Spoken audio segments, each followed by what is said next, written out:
नमस्कार, मैं अनिल कुमार श्रीवास्तव। आप देख रहे हैं दैनिक जनजागरण न्यूज। आज हमारे साथ मौजूद हैं लायंस इंटरनेशनल के पूर्वाध्यक्ष एडवोकेट आर्यन सिंह जी। एडवोकेट आर्यन सिंह जी, आपका बहुत बहुत स्वागत है हमारे स्टूडियो में। बहुत बहुत धन्यवाद अनिल जी। आर्यन सर, हम सीधे सीधे चलेंगे। अभी आप 12 तारीख को नेपाल गए थे और नेपाल लायंस क्लब द्वारा आयोजित एक सेमिनार में आपने शिरकत की।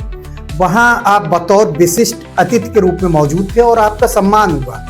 इस सेमिनार का मुख्य उद्देश्य क्या था और आप इसे किस दृष्टि से देखते हैं? देखिए, जहां तक लायंस क्लब की बात है, आप सब जानते हैं कि लायंस क्लब इंटरनेशनल एक अंतर्राष्ट्रीय संस्था है। मोर देन 200 कंट्रीज में लायंस क्लब है और इसी तरह इंडिया में भी हमारे यहाँ लायंस क्लब है और नेपाल में भी है।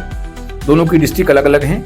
वाली इंडिया में मैं 321B1 डिस्ट्रिक्ट को रिप्रेजेंट करता हूं और नेपाल धनगढ़ी क्षेत्र और पूरा नेपाल क्षेत्र जो है वो कई डिस्ट्रिक्ट वहाँ भी हैं, लेकिन मैं जिस डिस्ट्रिक्ट में गया था वो 325N है। तो धनगढ़ी में अभी इनका यहाँ पर सेकंड कैबिनेट मीटिंग हुई थी। ये कैबिनेट मीटिंग का मतलब है कि जो डिस्ट्रिक्ट है उसकी जो है एक मीटिंग होती है। तो सेकंड कैबिनेट मीटिंग में मुझे बतौर विशिष्ट अतिथि जाने का गौरव प्राप्त हुआ। तो सबसे पहले तो इसके लिए मैं अपने नेपाल के साथियों को, विशेषकर जो हमारे वहाँ के गवर्नर हैं ज्ञानेन्द्र जी, लायन ज्ञानेन्द्र श्रेष्ठ जी, उनका मैं बहुत बहुत धन्यवाद भी देना चाहूँगा कि उन्होंने मुझे वहाँ बुलाया। और शायद ये पहला अवसर है जबकि हमारी डिस्ट्रिक्ट से किसी ने वहाँ पर यह रिप्रेजेंट किया। सर, आप इंडो नेपाल ट्यूनिंग प्रोग्राम का इंडिया से प्रतिनिधित्व करते हैं, आप इसके कोऑर्डिनेटर हैं। और अभी हाल ही में नेपाल त्रासदी के दौरान देखने को मिला जब यहाँ के ट्रक ऑपरेटर्स, ट्रक ड्राइवर उस त्रासदी में फंसे हुए थे, आपने कॉल किया। आपकी वहाँ की टीम, नेपाल की जो कोऑर्डिनेटर टीम है, उनके अंतर्गत जो भी उनके अगुवाई में जो भी वहाँ के लायंस सेवी हैं, वो आगे आए और उन्होंने काफ़ी कुछ मदद की थी त्रासदी के दौरान। तो sir, Indo Nepal tuning program Bharat और नेपाल के सामाजिक सांस्कृतिक संबंधों को किस प्रकार सशक्त करता है? देखिए, सबसे पहली बात तो है कि जब हम लोग इंटरनेशनल ट्यूनिंग की बात करते हैं, मैत्री विनिमय की बात करते हैं, तो वहाँ हमारा उद्देश्य ही यही रहता है कि हम किस तरह मतलब बाहर जाकर अपने दोस्तों को से मिलकर हम सामाजिक चीज़ों को कैसे कर सकते हैं। हम जो जैसे कि लायंस क्लब का जो हमारा एक मेन मोटो है, वी सर्व, तो इस मोटो को हम कैसे चरितार्थ करते हैं, कहाँ हम सेवा कर सकते हैं, कहाँ हमारी आवश्यकता है। और इसमें जो हम लोगों का एक इंटरनेशनल ट्रेनिंग पे थोड़ा सा आपको इसका इतिहास बता दूं।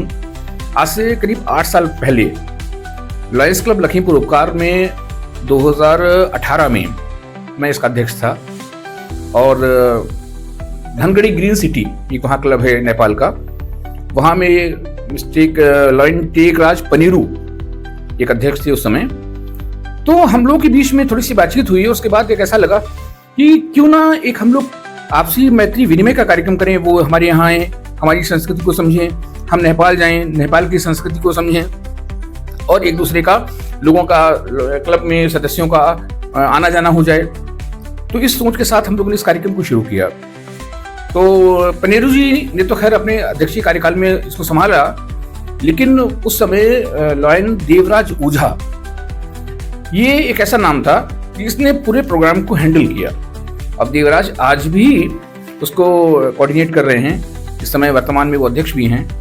तो इसके लिए तो मैं देवराज को बहुत बहुत धन्यवाद दूंगा कि उन्होंने हमारी इस मुहिम को जारी रखा। कई बार जाना हुआ, हमारे कई मित्रों को जाना हुआ, हमारे यहाँ कई साथी गए वहाँ पर नेपाल में, नेपाल के बहुत से लोग यहाँ पर आए। तो हम लोगों ने एक आपसी तालमेल बना रहा हमेशा।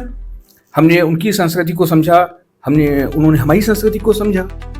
और जैसे कि अभी आप कह रहे थे कि वो ट्रक वाले जो घटना बता रहे हैं आप, तो देखिए अभी आप सब जानते हैं कि जेनजी का जो आंदोलन नेपाल में हुआ, ये एक ऐसी त्रासदी जो अचानक हुई।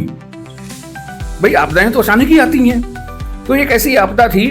तो उस स्थिति में भंसार का मतलब जो हमारा बॉर्डर है, बॉर्डर पे हमारे कुछ ट्रक ड्राइवर्स फंस गए और उनका रास्ता रोक लिया गया। ना वो आगे जा सकते थे और ना वापस आ सकते थे, क्योंकि भंसार क्षेत्र नेपाल क्षेत्र में है। तो दोनों जो है आवागमन बंद हो गया। तो ऐसी स्थिति में ड्राइवर्स को मालूम तो था नहीं कि मतलब जो है हम यहाँ फंस जाएंगे। तो खैर हमको जानकारी हुई, तो हमने अपने वहाँ के मित्रों से संपर्क किया, उसे देवराज ओझा से, उनकी टीम से संपर्क किया। तो समझिए वहाँ के लोगों ने तत्काल रेमेडी दी। सब लोग पहुंचे, उन ड्राइवर्स के रहने की, खाने की सारी व्यवस्थाएं की, और जब बॉर्डर खुला तब उन्होंने सकुशल उनको भेजा। तो एक मैत्री विनिमय का एक जीता जागता उदाहरण आपके सामने है ये। अब हम आते हैं परसों के सेमिनार पे। सर, सेमिनार के दौरान जो मीटिंग आप कह रहे थे, किन विषयों पर विशेष चर्चा हुई जिन्हें आप दोनों देशों के लिए निर्णायक मानते हैं? देखिए, पहली बात तो मैं नेपाल की कुछ चीज़ों की तारीफ करना चाहूँगा आपके चैनल के माध्यम से। एक तो नेपाल का आतिथ्य बहुत ही शानदार होता है। मतलब जो परंपरागत उनका जो आतिथ्य होता है वो मन मोह लेता है। आप देखेंगे, कई आपने पिक्चर्स में देखा भी होगा कि परंपरागत वेशभूषा में बच्चों ने जो स्वागत किया वो एक दिल को छू जाने वाला था। और जहाँ तक मेरा देखिए एक मोटो था वहाँ मेरे जाने का, एक मोटो था कि हम लोग कैसे अपनी भारत की संस्कृति को, वहाँ की संस्कृति को एक दूसरे से कैसे मिला सकते हैं। मैंने तो अपने भाषण में भी सबसे पहले यही कहा था कि देखिए, मैं भगवान राम का वंशज हूँ, प्रभु श्री राम की नगरी से आया हूँ। हिंदुस्तान हमारे श्री राम की नगरी है, हमारा श्री राम जी का देश है, और नेपाल हमारी ननिहाल है, माता सीता का की वो नगरी है, जनकपुरी। तो मैं तो अपनी ननिहाल में आया हूँ, मैं तो अपनी माता के मैके में आया हूँ। तो ऐसी स्थिति में जो एक आत्मीय भाव जुड़ता है, तो भगवान श्री राम और माता सीता ये हमारे दोनों इतने परम आराध्य हैं, इनकी जो एक मिलन है तो आप देखेंगे तो ये हम दोनों देशों का रिश्ता तो बड़ा पुराना है, रोटी बेटी का संबंध है नेपाल से। तो बड़ा अच्छा लगा वहाँ पर। और जो हमारा उद्देश्य जो है वहाँ जाने का था कि हम अपनी चीज़ों को प्रमोट करें। और जैसे कि मैंने एक अपना इस बार एक मोटो दिया था, meet together to serve better, कि अगर हम मिलेंगे, एक दूसरे से मिलेंगे तो हम अच्छी सेवा कर सकते हैं। बस यही उद्देश्य था। मैंने अपने वहाँ भाषण में भी यही कहा और उसका मुझे इम्पैक्ट भी मिला। जो अभी तक ट्यूनिंग केवल धनगढ़ी से हो रही थी, आने वाले समय में नेपालगंज और डांग और कई ऐसे लोगों ने संपर्क किया है, इसका विस्तार होगा। सर, नेपाल के लायंस पदाधिकारियों और सामाजिक प्रतिनिधियों की भागीदारी को आप कैसे आंकते हैं? देखिए, लायंस के वहाँ जो पदाधिकारी हैं और सामाजिक लोग हैं, पहली बात तो बहुत ही मिलनसार हैं, एक दूसरे की भावनाओं को समझते हैं, एक दूसरे की भाषाओं को समझते हैं। जैसे मुझे नेपाली बहुत अच्छी नहीं आती जी, लेकिन मैं समझ लेता हूँ। नहीं, मैं उनकी भाषा को समझ लेता हूँ। तो जैसे मैंने जब अपना लेक्चर शुरू किया तो वहीं हमने यही कहा कि मतलब जो है नेपाल के हमरो साथी को धरे धरे धन्यवाद। लेकिन उसके बाद मैंने इस बात को महसूस किया, जब मैंने अपना हिंदी में बोला, उन्होंने हिंदी को समझा। तो एक आत्मीयता रहती है, आत्मभाव रहता है, समझते हैं एक दूसरे को, और वो लोग सेवा भाव को वास्तव में करना जानते हैं। बहुत सच्चे अर्थों में वो लोग सेवा करते हैं। जहां भी नीड होती है, जहां जरूरत होती है, वो लायंस के लोग हमेशा आगे रहते हैं। सर, क्या इस मीटिंग से भविष्य में भारत नेपाल के बीच कोई ठोस संयुक्त कार्यक्रम या योजना निकलकर सामने आएगी? देखिए, जहां तक योजना का सवाल है कि लायंस क्लब का मोटो ही है कि वी सर, मैंने अभी आपको बताया भी था, और इंटरनेशनल ऑर्गेनाइजेशन है। Where is need there is Lions. जहां भी हमारी जरूरत है, हम लोग एक साथ में काम करने को तैयार हैं। आने वाले समय में हम लोग कोशिश ये करेंगे कि कुछ संयुक्त रूप से भी कुछ कार्य करें, चाहे बॉर्डर पर कहीं सेवा की बात हो। जैसे अभी वहाँ पर एक विद्यालय चलता है, वहाँ पर अंधता निवारण के तौर पे, तो वहाँ अभी हम लोगों ने कुछ वहाँ स्टिक्स वगैरह दी थी और हारमोनियम वगैरह से ये सब गिफ्ट किया वहाँ पर। उन लोगों ने भी ऐसा कुछ करते हैं, हमारे यहाँ आते हैं तो वो लोग भी ऐसा कुछ देखते हैं। तो एक दूसरे का आदान प्रदान, भावनाओं का आदान प्रदान, संस्कृति का आदान प्रदान और ज़रूरतों का आदान प्रदान। सर, जैसा कि हमें पता चला आप लगभग 3 दिन रहे नेपाल प्रवास की आप स्मृतियां साझा करें। उससे पहले दर्शकों हम अपील करना चाहेंगे, यूं ही हमें देखते रहने के लिए लाइक सब्सक्राइब जरूर करें, क्योंकि आपका सब्सक्रिप्शन हमारे मनोबल को बढ़ाएगा और हमें आगे बढ़ने के लिए प्रेरित करेगा। नेपाल प्रवास के दौरान आपको वहां की सामाजिक चेतना तथा सेवा भाव में क्या विशेष बात देखने को मिली? देखिए नेपाल बड़ा प्यारा देश है और सबसे बड़ी बात है कि वो सनातन को समझने वाला देश है। वहाँ मैंने देखा कि लोगों में दिखावा नहीं है, वो लोग करते हैं जो भी करते हैं दिल से करते हैं और ये सबसे अच्छी बात है। और वहाँ जैसे कि महिला पुरुष में कोई ऐसा भेदभाव नहीं है, कहीं भी चीज़ें हों तो महिलाएं भी बढ़ चढ़ के आगे आती हैं। मैंने तो यह देखा कि वहाँ की ऑटो रिक्शा, ई रिक्शा को मैंने महिलाओं को चलाते हुए देखा, तो वहाँ लगता है कि हाँ, नारी सशक्तिकरण की जो हम लोग बात करते हैं वो वहाँ देखने को मिलती है, धरातल पर है। ये एक बड़ी अच्छी बात है। और वो लोग जो भी करते हैं दिल से करते हैं, मैं फिर यही कहूँगा। जैसे हम लोगों का अगर कहीं हम लोग जब जाते हैं तो बॉर्डर से ही जो उनका आत्मीयता, जो उनका आत्मभाव, जो उनका मतलब प्रेम सबको मिलता है, निश्चित तौर से काबिल तारीफ है। इसके लिए मैं अपने नेपाल के लाइन साथियों को बहुत बहुत धन्यवाद देना चाहूँगा और मैं खुले मन से उनकी तारीफ करना चाहूँगा। सर, लायंस क्लब जैसे अंतर्राष्ट्रीय संगठन सीमावर्ती मित्र देशों के बीच विश्वास और सहयोग बढ़ाने में कितने प्रभावी हैं? हाँ देखिए, बिल्कुल प्रभावी हैं। चक्कर क्या है कि जब हम मिलेंगे एक दूसरे से, एक दूसरे की भावनाओं को समझेंगे, तब कुछ ना कुछ सेवा भाव भी करेंगे। हाँ, हमारा उद्देश्य सिर्फ ये नहीं होना चाहिए कि मुझे वहां जाना है, खाना पीना है, टहलना है, लौट आना है।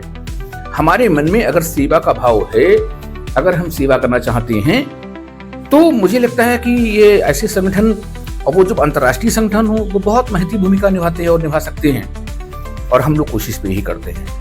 सर, युवा पीढ़ी को भारत नेपाल मैत्री और सामाजिक सेवा से जोड़ने के लिए क्या प्रयास किए जा रहे हैं आपके द्वारा और आपके मित्रों? भाई, हम लोग तो ट्रेनिंग प्रोग्राम के तहत एक दूसरे के यहाँ जाते हैं, और जैसा कि अभी हुआ, मान लीजिए वहाँ पर उनकी कैबिनेट बैठक में मुझे बुलाया गया, तो मैंने वहाँ अपनी भावनाओं को व्यक्त किया, अपने क्षेत्र को बढ़ाया। जो अभी तक हमारा ट्रेनिंग प्रोग्राम कुछ क्लबों तक सीमित था, लायंस जैसे कि ग्रीन सिटी, स्टार, विजन, इस टाइप के क्लब्स के साथ में धनगढ़ी में हो रहा था।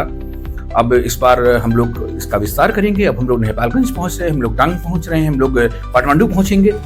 तो इस टाइप, और हमारे यहाँ लखीमपुर ही नहीं, बलरामपुर, लखनऊ, शाहजहांपुर, ये जिले भी आगे आएंगे और सब लोग मिलकर इसका ट्रेनिंग करेंगे। और जब साथ मिलेंगे तो कुछ साथ में सेवा के कार्य भी करेंगे। सर, अभी आपने जिक्र किया था मोबाइल से निकले जेनजी का, तो मोबाइल से निकले जेनजी को मोबाइल से निकाल कर आप किस तरीके से जोड़ने का प्रयास? मतलब जेनजी तो एक ऐसा आंदोलन था कि इस बारे में क्या कहा जाए, लेकिन एक जो मैंने देखा, महसूस किया कि जेनजी आंदोलन केवल उन युवा लड़कों का ही नहीं था, उनके संग समाज की भावनाएं भी जुड़ी थी। कहीं ना कहीं जहां पर राजनीति में जो उठापटक हो रही थी, ये कह सकते हैं, या जो उसका दुरुपयोग हो रहा था, देखिए युवा पीढ़ी उसको महसूस करती है। तो मैं जेनजी आंदोलन का विरोध तो कभी नहीं करूंगा। जो उन्होंने किया एक देश के अच्छे के लिए किया, लेकिन हाँ, जो कुछ नुकसान किया, सरकारी संपत्तियों को जो ह्रास हुआ है, वो नहीं होना चाहिए। लेकिन जब युवा शक्ति आगे बढ़ती है तो कभी कभी नादानियां भी हो जाती हैं।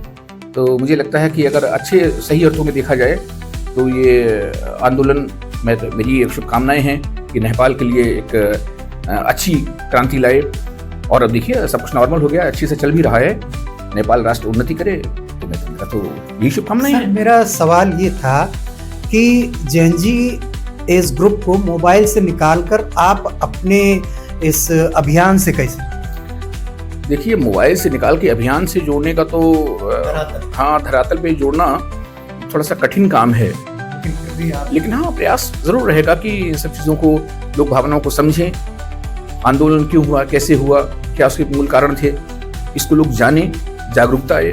तो सबसे बड़ी बात है कि मोबाइल से निकलने की बात है, तो जहां पर जागरूकता होगी, आवश्यकता है जागरूकता करने की। सर, इस मीटिंग से लौटकर भारत में किन किन क्षेत्रों में काम करने की प्राथमिकता आप तय कर रहे हैं? देखिए, प्राथमिकता तय करने वाला मैं तो कोई नहीं होता हूँ, मैं तो एक छोटा सा सिपाही हूँ लायंस क्लब का। हमारे अधिकारी, हमारे गवर्नर वगैरह, उनकी एक जो है प्रोग्राम रहता है। एक खुशी की बात ये भी है कि इस बार हमारे इंटरनेशनल प्रेसिडेंट वो इंडिया से हैं, भारत से हैं, लायन AP सिंह सर। तो उनका जैसा कि मार्गदर्शन होगा, जैसी उनकी सोच होगी, उस पर हम लोग कार्य करने को तैयार हैं। और बाकी तो जो अपने क्षेत्र की चीज़ें हैं, जैसे मैं ट्यूनिंग का अगर मैं कार्य देखता हूँ, तो हमारे मंडलाध्यक्ष महोदय जिस हिसाब से मतलब निर्देशित करेंगे, तो उस हिसाब से हम लोग काम करेंगे, लेकिन उद्देश्य सिर्फ ये रहेगा हाउ टू सर्व। सर, आप नेपाल और भारत के नागरिकों को संदेश दें उससे पहले हम पुनः अपील करना चाहेंगे, यूं ही हमें देखते रहने के लिए लाइक सब्सक्राइब जरूर करें, क्योंकि आपका सब्सक्रिप्शन हमारे मनोबल को बढ़ाएगा और हमें आगे बढ़ने के लिए प्रेरित करेगा। सर, दैनिक जनजागरण न्यूज के माध्यम से आप भारत और नेपाल के नागरिकों को क्या संदेश देना चाहेंगे? चलते चलते आखिर जी, सबसे पहले तो मैं दैनिक जनजागरण को धन्यवाद देना चाहूंगा कि उन्होंने हमारे इस टूर को, हमारे इस प्रोग्राम को हाथों हाथ लिया और काफी अच्छी तरह से इसको प्रचारित किया। और मुझे लगता है कि आज हमारे नेपाल के साथी भी इस चीज को देख रहे होंगे, उन्हें भी अच्छा लग रहा होगा। तो सबसे पहले तो आप बधाई के पात्र हैं। और दूसरी बात, आपके माध्यम से मैं कहना चाहूंगा कि मित्रों, राष्ट्र की दूरियां एक सीमा रेखा हो सकती है, लेकिन भावनाओं की, मानवता की कोई सीमा रेखा नहीं होती है। हम सब लोगों को साथ चलना है, साथ मिलकर बढ़ना है। और भारत नेपाल तो वैसे भी इतने मित्र हैं, हम लोग मित्र राष्ट्र हैं, हमारा बहुत ही नजदीकी संबंध है।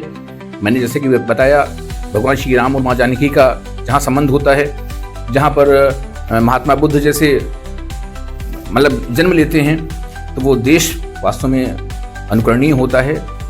फिर कहूँगा, नेपाल के साथी हमारे बहुत प्यारे हैं, सभी को बहुत बहुत मैं बधाई देना चाहता हूँ आपके माध्यम से। और हम सब लोग सकारात्मक सोच के साथ इस कार्य में बढ़ते रहें, सेवा भाव में लगे रहें। मेरी यही कहना चाहिए दिली ख्वाहिश है, इच्छा है। और यही मैं चाहूँगा, नेपाल के मेरे साथियों से भी यही संदेश देना चाहूँगा कि हम सब आइए मिलकर कुछ करें। बहुत बहुत धन्यवाद सर, आप हमारे स्टूडियो में आए, उसका बहुत बहुत शुक्रिया आपको। धन्यवाद, नमस्कार।